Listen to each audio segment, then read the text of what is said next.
Hi, and welcome to Weekend Wisdom. I'm your host, Tracy Whitney. Weekend Wisdom is one of the two podcasts from creatingafamily.org. The other one is an hour-long interview format that drops every Wednesday morning, so I hope if you aren't already a listener, you'll tune in over there. Today's question comes from a listener who asks us, I'm a single mom. How do I find good male role models for my kids? If you have a question like this listener about adoption, foster care, or kinship care, also known as relative caregiving, please consider reaching out to info@creatingafamily.org and we'll add your question to our queue. So let's head over to our topic now and talk about male role models for kids that are growing up in a single parent, single mom home. We're going to start kind of broadly to answer the question more broadly, and then we'll drill down as we go. So broadly, why is it important for kids to have positive male role models, especially when single moms, grandmothers, aunts, or other relatives are raising them? And we can answer that because we know that kids thrive when they have caring, stable adults in their lives, people they can look up to, people they can learn from, people that they can trust. And when we are intentional about adding positive male role models to the company that our kids are keeping, it helps them develop confidence, emotional regulation skills, empathy, healthy social skills, and an openness to other perspectives and learning from additional sources.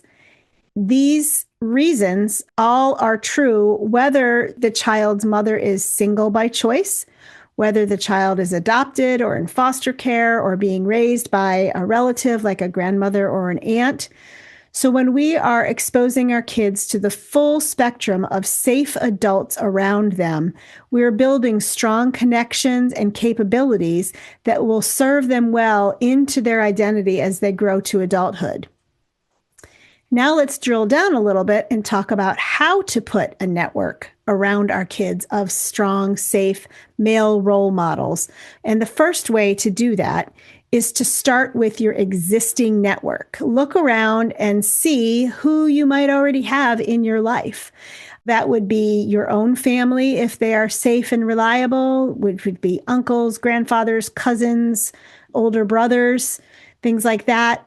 A neighbor who enjoys teaching kids how to fix lawnmowers or how to carve wood, or it could also be teachers, coaches, or community leaders. If you're part of a faith community, you could look to maybe a Sunday school teacher or a youth group leader, or if your kids are really into music, the worship pastor, things like that. And then, of course, there's always the parents of your children's friends. And if you're raising a child as a single mom and your kids are connected to things like Boy Scouts or the theater group or things like that, then they're making friends who have similar interests. And it's quite likely that those kids have dads that are involved. And so that's a great place to look. Another way to get started on building strong, healthy role models into your children's lives is to look for community connections. And those can be, again, things like a faith group or a community organization, temples, the VFW, the Rotary Club, other community centers, Boys and Girls Club of America, Big Brothers Big Sisters, any of those organizations that have that built-in older men teaching kind of a mentality or feel to it can be great places for your kids to connect with safe, trusted, reliable adult men. There's also the opportunity to find something like that at a school or an after-school program. So a lot of schools offer rec sports or community learning opportunities, music groups, art groups, theater clubs. Could also be coaches and tutors or program facilitators. And you could check in with your local school district or the guidance counselor in your children's building to kind of help you get started on that. And then, of course, as I mentioned earlier, there are programs that specifically offer mentoring relationships, and they facilitate those mentoring relationships like Big Brothers, Big Sisters, Boys and Girls Clubs. Your local YMCA or YWCA often has some sort of pairing type relationship going on to help kids find good, safe role models. It's important that you find people that will show up with consistency, respect for you and respect for your child, and a genuine interest in helping your child grow and develop as they become who they're meant to be. A third thing to keep in mind when you're looking for safe, healthy role models for your kids is to be very clear about your values and your boundaries.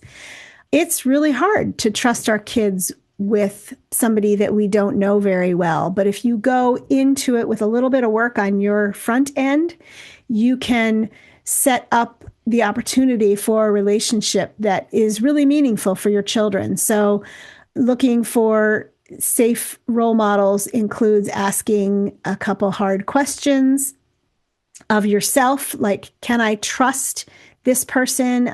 What are my instincts telling me about this person? Kind of go with your gut. So your comfort with the men in your children's lives really, really matters. And so you need to figure out, do I feel safe and comfortable with this adult? You also want to look at their patterns of consistency, look at their patterns of reliability. Have they shown themselves to be consistent, predictable, reliable men in other areas of their lives, not just in this relationship with your child or potential relationship with your child? Ask yourself, how do I feel about the time that they'll be spending together? How do I want them spending time together? What are my values around the activities that they participate in? What are my values and needs around how many times a month or how many times a week this happens? Do I want it to be highly facilitated? Do I want it to be organic and natural?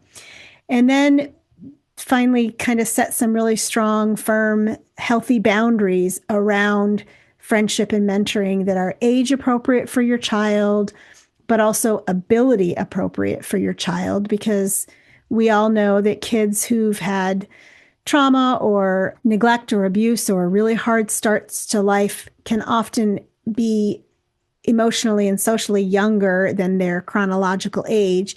So you have to set the boundaries and the expectations that feel right for you and your kid on what's age and stage appropriate, how much supervision occurs in this relationship, and how much structure occurs in this relationship. For example, if your child has a phone, it might be wise to consider keeping all of the communication between you and the mentor and not between the child and the mentor. It just gives an added level of safety and protection, particularly for young children or children that maybe have some lagging social skills. Remember, you aren't looking for a perfect role model. You do need a good man or two who can be healthy, who can show up in dependable and reliable ways and be consistent for your child. A fourth thing to consider when you're looking for a healthy role model for your son or daughter is to create or co-create mentorship opportunities. I realize that for some parents, reaching out for or asking for help can feel really awkward. And one of the ways to make that awkwardness kind of decrease is to create a collaborative effort. Sometimes role modeling happens organically through shared interests, like shared activities on a soccer field or shared community service projects or coaching projects. If your son is coaching soccer for the little kids and he's got an overseeing coach, that relationship will organically spring up. So consider letting your kid engage in group settings first. It takes the pressure off of you and it gives you the opportunity to observe what natural bonds and collaborative efforts are springing up. You could also ask others to join you in your already existing routines. For example, ask the dad of one of your kids' friends for help with the big science project that's coming up and kind of observe what is developing out of that work on that project and see if maybe that would be a good fit. You could also ask a local dad to teach your son how to mow the lawn, and that might yield a healthy, ongoing level of relationship or mentoring for your son. And number 5, you need to find support for you too. It's really important in the process of finding support and care and healthy role models for your kids that you don't neglect yourself in this process. If you are a single parent and you're juggling things like therapies and school activities and your own job and home life for the kids and helping create that safe space for your children, your support networks will matter just as much as mentors and healthy role models do for your kids.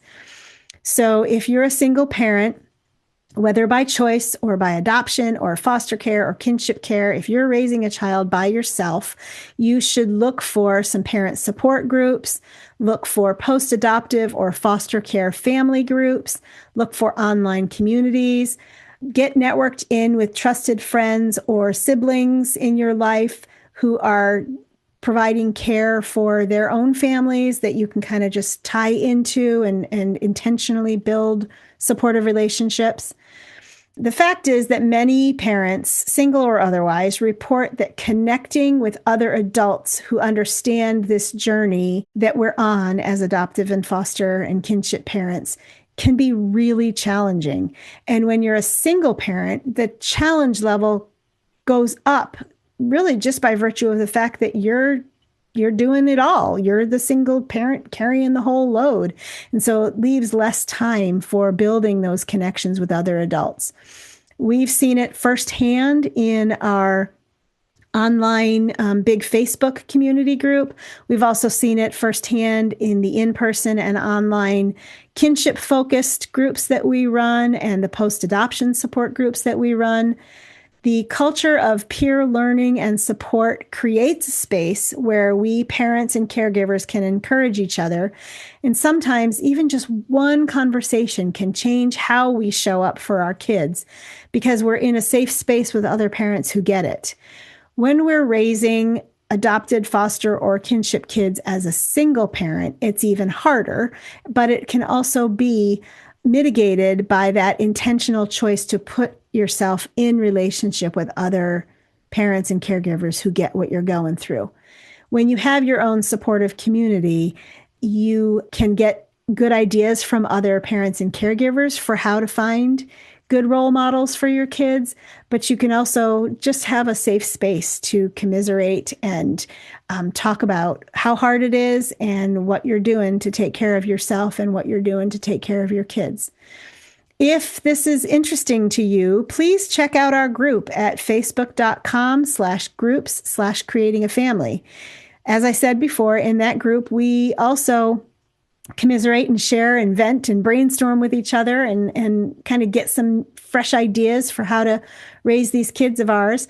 But another thing that happens in that group is that we publicize the invitations to our smaller, more targeted, specialized groups for post-adoptive and foster parents, as well as for kinship caregivers. And so if you're a single parent looking for connection, looking for a safe space, start with our Facebook group and then pay attention for those special invitations that show up in the schedule.